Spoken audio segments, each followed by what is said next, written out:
처음부터 분명하게 말씀드리고 싶습니다. 오늘 우리가 주변의 식생활 환경을 한 번만이라도 진지하게 돌아본다면 마트의 진열대, 가정의 식탁, 포장된 패스트푸드, 까맣게 그을린 고기, 인공적인 향이 가득한 바삭한 과자들을 바라본다면 왜 제가 이 환경에서 병에 걸리지 않는 것이 오히려 이상하다고 말하는지 이해하실 것입니다. 만약 여러분과 가족의 건강이 중요하시다면 오늘과 같은 내용을 놓치지 않도록 채널을 구독하시고 팔로우해 주시기 바랍니다. 그리고 어떤 음식이 우리 몸 안에서 조용히 염증을 일으키는지 더 깊이 알고 싶으시다면 댓글에 숫자 1을 남겨주십시오. 오늘 저는 두 가지를 분명하게 말씀드리려고 합니다. 첫째, 왜 우리 몸속에 보이지 않는 염증이 여러 질병, 그 중에서도 암의 출발점이 되는가? 둘째, 우리가 매일 먹는 익숙한 음식들이 그 염증을 어떻게 키우고 있는가? 그리고 많은 사람들이 마주하고 싶어 하지 않는 한 가지 사실도 함께 말씀드리겠습니다. 저는 오랜 세월 동안 수만 명의 환자를 만나온 의사입니다. 그중 약 10,000명 정도는 암 환자였고 만성 질환까지 포함하면 약 15,000명 이상을 상담해 왔습니다. 그렇게 많은 시간을 지나오면서 저는 한 가지를 깨달았습니다. 병은 결코 단 하나의 원인으로 생기지 않는다는 사실입니다. 많은 분들이 저에게 묻습니다. 결국 암의 원인은 무엇입니까? 이해하기 쉽게 말씀드리자면 저는 이렇게 설명합니다. 마음과 정신적인 요인이 약 51%, 음식이 약 49%를 차지합니다. 거의 비슷한 비율입니다. 하지만 중요한 차이가 하나 있습니다. 마음은 당장 바꾸기 어렵습니다. 그러나 음식은 오늘 식사부터 조정할 수 있습니다. 문제는 현대의 식품 환경 대부분이 염증을 유발할 가능성을 가지고 있다는 점입니다. 그리고 염증은 여러 신체 이상 반응의 출발점이 됩니다. 염증이 오래 지속되면 단순한 통증이나 불편함에 그치지 않습니다. 조용한 염증은 대사를 흐트러뜨리고 면역 기능을 약화시키며 세포 내부 환경을 변화시킵니다. 시간이 지나면 비정상적인 세포가 자라기 쉬운 조건이 만들어질 수 있습니다. 주변을 한 번만 둘러보십시오. 정제된 설탕은 과자와 사탕, 탄산음료, 밀크티뿐 아니라 우리가 짭짤하다고 생각하는 소스에도 들어 있습니다. 농축된 단백질은 분유, 단백질, 파우더, 근육 강화나 면역력 증진을 광고하는 제품에 들어 있습니다. 변질된 지방은 튀긴 음식, 스낵류, 가공식품, 여러 번 사용한 튀김 기름 속에 존재합니다. 우리는 염증을 눈으로 볼 수 없습니다. 소리로 들을 수도 없습니다. 그러나 매일 우리 몸은 과잉 영양소를 처리하고 필요 이상으로 들어온 단백질을 분해하고 산화된 기름을 해독하며 혈당을 흔드는 당을 조절하느라 계속 일하고 있습니다. 이런 과정이 반복되면 소화기관은 과부하 상태에 빠집니다. 소화 노폐물이 쌓이고 면역계는 긴장된 상태에서 쉬지 못하게 됩니다. 어떤 분은 이렇게 말씀하셨습니다. 저는 식단을 정말 조심했는데도 병이 생겼습니다. 자세히 살펴보면 그분들은 좋다고 알려진 음식을 많이 드셨지만 자신의 소화 능력을 넘어서는 양을 드신 경우가 많았습니다. 몸이 완전히 흡수하지 못하면 아무리 좋은 음식이라도 결국 부담이 될 수밖에 없습니다. 가장 걱정해야 할 것은 한 번의 실수가 아닙니다. 수년간 반복되는 습관입니다. 아침에 소시지 한 조각, 저녁에 그을린 고기 한 접시, 우유와 가공빵으로 구성된 아침 식사, 텔레비전을 보며 먹는 바삭한 스낵 한 줌. 이 모든 것은 매우 익숙합니다. 하지만 그것이 쌓이고 또 쌓이면 조용한 염증의 기반이 만들어집니다. 저는 때때로 마트의 화려한 포장식품들을 바라보며 생각합니다. 우리가 너무도 진흙탕 같은 식품 환경 속에 노출되어 있지는 않은지, 문제는 당장이 아니라 수년 후에 드러난다는 점입니다. 이 말씀을 드리는 이유는 두려움을 주기 위함이 아닙니다. 현실을 정확히 보자는 것입니다. 염증이 출발점이라면 식습관의 변화는 우리가 가장 먼저 그리고 가장 확실하게 시작할 수 있는 부분입니다. 기전을 이해하게 되면 우리는 더 이상 습관이나 광고에 따라 음식을 고르지 않게 됩니다. 대신 내 몸의 오랜 평안과 균형을 위해 선택하게 될 것입니다. 제가 염증이 출발점이라고 말씀드리면 많은 분들이 이렇게 묻습니다. 그렇다면 구체적으로 식사 속에 무엇이 염증을 일으킨다는 말입니까? 저는 이 부분을 천천히 단계별로 설명드리고 싶습니다. 근본을 정확히 이해하지 못하면 우리는 두 가지 극단으로 쉽게 치우칠 수 있기 때문입니다. 하나는 과도한 두려움이고 다른 하나는 완전한 방심입니다. 첫 번째는 정제된 설탕입니다. 설탕은 단지 달콤한 과자에만 들어있는 것이 아닙니다. 탄산음료, 병에 담긴 각종 소스, 부드러운 식빵, 아침용 시리얼, 심지어 우리가 짠맛이라고 생각하는 음식에도 숨어 있습니다. 설탕이 많은 양으로 그리고 매일 반복적으로 들어오면 혈당은 급격히 올라갔다가 다시 급격히 떨어집니다. 이러한 반복적인 변동은 인슐린을 계속해서 분비하게 만듭니다. 시간이 지나면 세포는 인슐린에 둔감해지고 저강도의 염증 반응이 서서히 형성되기 시작합니다. 이 염증은 당장 열이 나거나 통증을 일으키지 않습니다. 혈관벽, 지방조직, 간에서 조용히 진행됩니다. 장기간 지속되면 세포의 대사 환경을 변화시킵니다. 그래서 저는 항상 말씀드립니다. 정제된 설탕은 단순히 조금 달콤한 즐거움이 아니라 장기적으로 체내 균형을 무너뜨리는 요인이 될 수 있습니다. 두 번째는 과잉 단백질입니다. 많은 분들이 단백질을 많이 먹으면 더 건강해진다고 믿습니다. 고단백 우유를 마시고 단백질 파우더를 섭취하며 고기를 더 많이 드시는 분들도 계십니다. 많을수록 좋다고 생각하기 때문입니다. 그러나 우리 몸은 그런 방식으로 작동하지 않습니다. 체중이 약 60kg인 사람의 경우 하루 평균 필요한 단백질은 약 60kg 정도입니다. 이 수치를 훨씬 초과하면 몸에는 남는 부분을 저장할 창고가 없습니다. 남는 단백질은 결국 분해되고 배출되어야 합니다.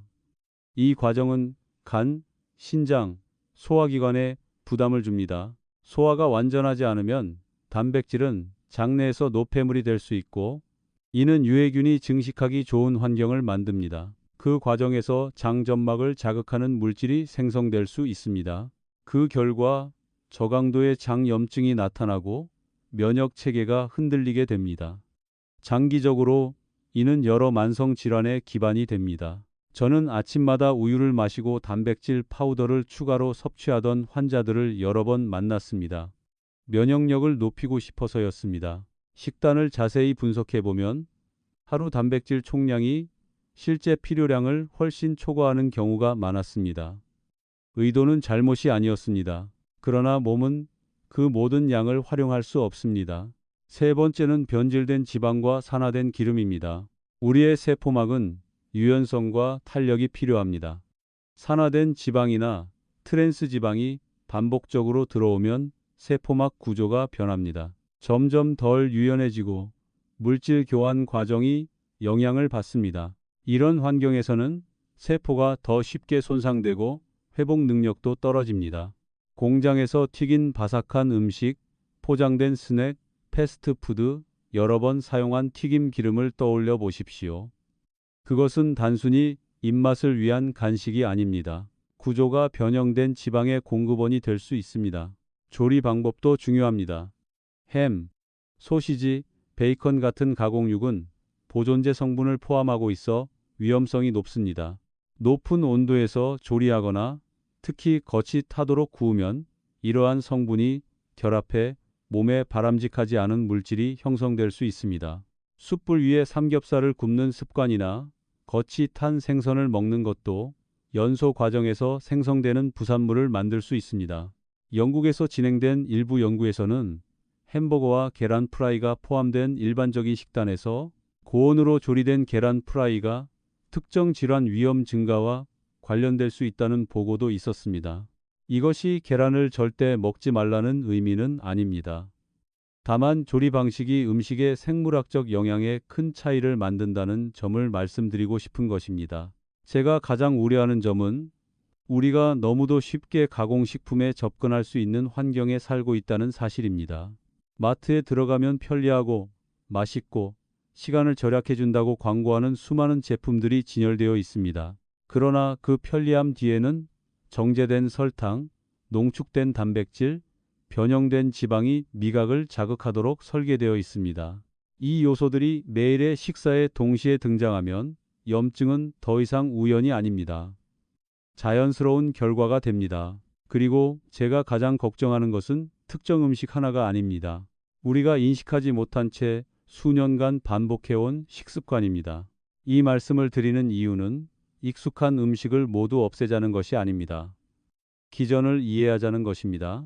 이해하게 되면 우리는 유행이나 영양 강화라는 문구에 휘둘리지 않고 자신의 소화 능력과 몸 상태에 맞는 선택을 할 수 있게 됩니다. 설탕, 과잉 단백질, 변질된 지방에 대해 말씀드리면 많은 분들이 불안해하시며 이렇게 묻습니다. 그렇다면 도대체 무엇을 먹어야 합니까? 저는 늘 이렇게 답합니다. 문제는 극단적으로 좋다, 나쁘다를 나누는 데 있지 않습니다. 문제는 각자의 몸이 얼마나 소화하고 흡수할 수 있는가에 있습니다. 어떤 음식은 매우 좋다고 알려져 있을 수 있습니다. 그러나 몸이 그것을 제대로 소화하지 못한다면 그 음식은 더 이상 긍정적인 의미를 갖지 못합니다. 저는 현미만 먹으면 건강해질 것이라고 믿는 환자들을 여러 번 만났습니다. 현미는 분명 식이섬유와 미량 영양소가 풍부합니다. 하지만 소화 기능이 약해지고 소화 효소가 감소하며 장 운동이 느려진 고령자의 경우 현미를 충분히 씹지 않고 과하게 섭취하면 소화되지 않은 부분이 장에 부담이 될 수 있습니다. 음식이 완전히 분해되지 않으면 장에서 발효가 일어나고 가스가 차며 더부룩함과 복부 팽만을 유발할 수 있습니다. 이러한 불편감이 매일 반복되면 장은 긴장 상태에 놓이게 됩니다. 장이 긴장한다는 것은 곧 장에 위치한 면역 체계가 지속적으로 자극받는다는 뜻입니다. 우리 몸 면역 세포의 70% 이상이 장에 존재하기 때문입니다. 이러한 지속적인 자극은 저강도의 염증 상태로 이어질 수 있습니다. 이런 경우 저는 현미를 고집하기보다 흰쌀밥을 선택하되 채소를 충분히 곁들이고 더 천천히 씹으며 식사량을 나누어 섭취하라고 권합니다. 목표는 최고의 음식 목록을 따르는 것이 아니라 몸이 실제로 소화하고 흡수하며 식사 후 가벼움을 느낄 수 있도록 하는 것입니다. 제가 자주 보는 또 다른 실수는 너무 빨리 먹는 습관입니다. 많은 분들이 텔레비전을 보며 식사를 하거나 서두르는 마음으로 식사합니다. 충분히 씹지 않으면 위가 더 많은 일을 해야 합니다. 충분히 잘게 부서지지 않은 음식이 장으로 내려가면 소화 과정이 길어지고 장 점막을 자극할 수 있는 여러 중간 물질이 생성될 수 있습니다. 저는 환자들에게 늘 이렇게 말합니다. 무엇을 먹을까를 묻기 전에 어떻게 먹고 있는지를 먼저 돌아보십시오. 천천히 씹고, 충분히 씹고, 편안한 상태에서 식사하는 것. 이처럼 단순해 보이는 습관이 값비싼 건강식품보다 염증을 줄이는 데 더 근본적인 역할을 합니다. 저는 약 10,000명의 암 환자를 상담했고 만성 질환을 포함하면 약 15,000명 이상을 진료해 왔습니다. 저는 자주 이렇게 묻습니다. 왜 이런 병이 생겼다고 생각하십니까? 흥미로운 점은 특정 음식 이름을 말하는 분은 거의 없다는 것입니다. 대부분 자신의 삶에 대해 이야기하기 시작합니다. 어떤 분은 사랑하는 가족을 잃은 충격을 겪었다고 말합니다. 어떤 분은 사업 실패로 몇 달 동안 잠을 이루지 못했다고 이야기합니다. 또 어떤 분은 오랜 기간 지속된 가족 갈등 속에서 살아왔다고 합니다. 스스로를 완벽주의자라고 말하며 늘 긴장 상태에 있고 모든 일을 부정적인 관점에서 바라보며 일이 일어나기도 전에 미리 걱정하는 분들도 있습니다. 이러한 스트레스는 단기간의 업무 압박과는 다릅니다. 오랜 시간 지속되며 일상적인 사고방식 속에 깊이 스며든 상태입니다. 몸이 계속해서 경계 상태에 있으면 교감신경이 과도하게 활성화됩니다. 심박수와 혈압이 높아지고 스트레스 호르몬이 오랜 기간 상승합니다. 이는 면역 체계와 염증 과정에 직접적인 영향을 미칩니다. 어떤 환자들은 식단을 매우 철저히 관리했다고 말합니다. 실제로 그렇습니다. 그러나 그들은 끊임없는 불안 속에서 살아왔습니다. 스트레스가 장기간 지속되면 아무리 좋은 음식을 먹어도 몸은 회복에 적합한 환경에 있지 못합니다. 소화 역시 영향을 받습니다. 장은 감정에 매우 민감하기 때문입니다. 불안하면 장 운동이 변하고 소화액 분비가 불안정해집니다. 그 결과 음식은 더욱 완전하게 처리되기 어려워집니다. 전체적인 그림을 보면 두 가지 흐름이 동시에 존재합니다. 하나는 잘못된 방식이나 과도한 섭취로 인해 염증을 일으키는 음식입니다. 다른 하나는 몸의 조절 능력을 약화시키는 장기적인 스트레스입니다. 이 두 가지가 만날 때 질병의 위험은 뚜렷하게 증가합니다. 저는 마음만 바꾸면 충분하다고 말하는 것이 아닙니다. 음식만 바꾸면 끝이라고 말하는 것도 아닙니다. 제가 전하고 싶은 것은 몸은 하나의 통합된 시스템이라는 사실입니다. 소화, 면역, 신경, 감정은 서로 연결되어 있습니다. 한 고리가 오랫동안 긴장 상태에 놓이면 다른 고리들도 함께 영향을 받습니다.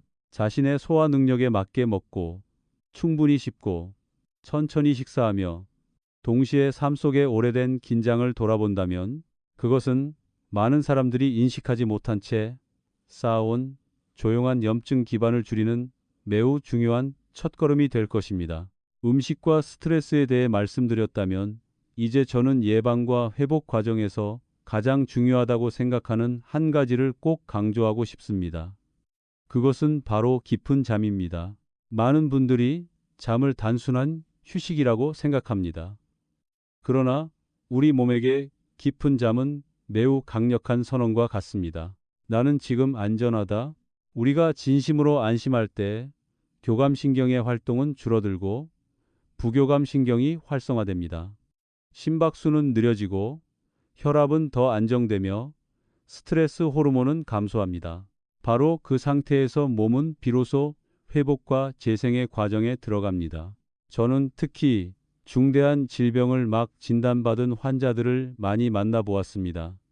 그분들은 거의 깊은 잠을 자지 못합니다. 누워는 있지만 마음은 굳어 있고 긴장되어 있습니다. 잠자는 동안 무슨 일이 생기지 않을까 두려워합니다. 그 불안이 바로 몸이 회복 모드로 들어가지 못하게 막는 요인입니다. 깊은 잠은 단순히 불을 끄고 눕는다고 오는 것이 아닙니다. 진정으로 긴장을 풀었을 때 찾아옵니다.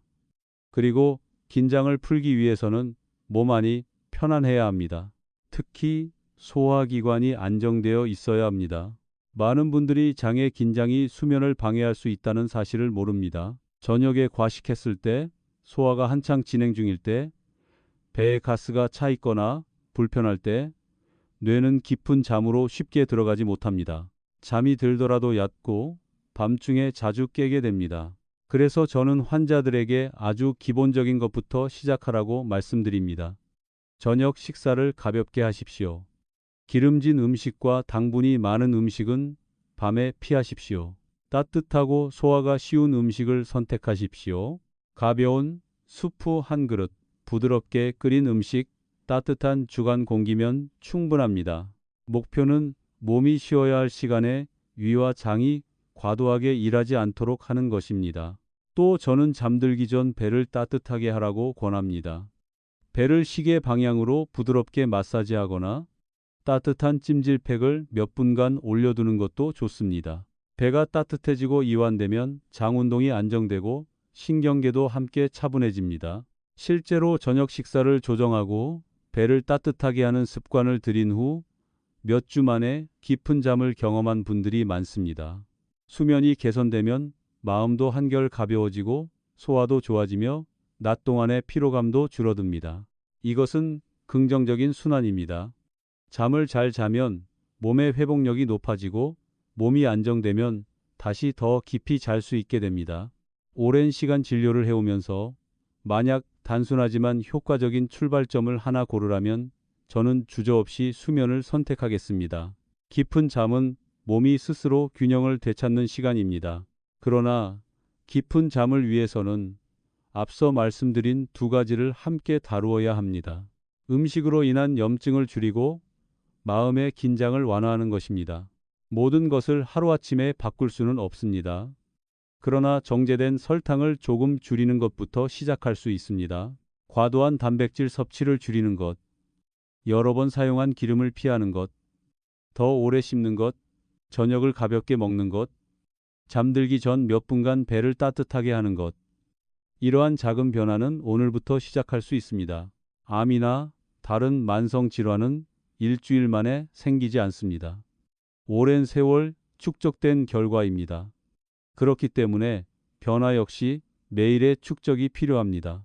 조금 더 적절한 식사, 조금 더 깊은 잠, 불필요한 긴장을 한 번 더 내려놓는 순간들이 쌓여 몸을 지켜냅니다. 이 핵심을 꼭 기억하시기 바랍니다. 염증은 많은 질병의 조용한 기반입니다. 잘못된 식습관과 장기적인 스트레스는 그 기반을 키웁니다.